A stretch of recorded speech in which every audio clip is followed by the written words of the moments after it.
రాష్ట్రంలోని పలు ప్రాంతాల్లో నేడు భారీ వర్షాలు పడే అవకాశం ఉందని సూచించింది. ద్రోణి ప్రభావంతో రాబోయే 2 రోజులు రాష్ట్ర వ్యాప్తంగా తేలికపాటి నుంచి మోస్తారు వానలు పడతాయని అంచనా వేసింది.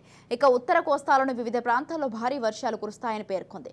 ఈ మేరకు అమరావతి వాతావరణ కేంద్రం మంగళవారం ఒక ప్రకటన విడుదల చేసింది.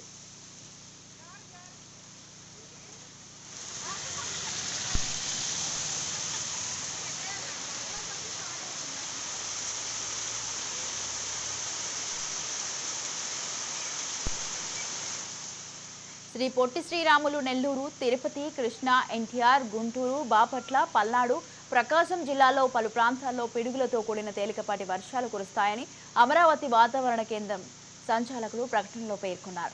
ఇక శ్రీకాకుళం, విజయనగరం, పార్వతీపురం, మన్యం, అల్లూరి సీతారామరాజు, విశాఖపట్నం, అనకాపల్లి, కాకినాడ, డాక్టర్ బిఆర్ అంబేద్కర్ కోనసీమ, తూర్పుగోదావరి, పశ్చిమ గోదావరి, ఏలూరు జిల్లాలో కొన్ని చోట్ల పిడుగులతో కూడిన మోస్తారు నుంచి భారీ వర్షాలు కురిసే అవకాశం ఉందన్నారు.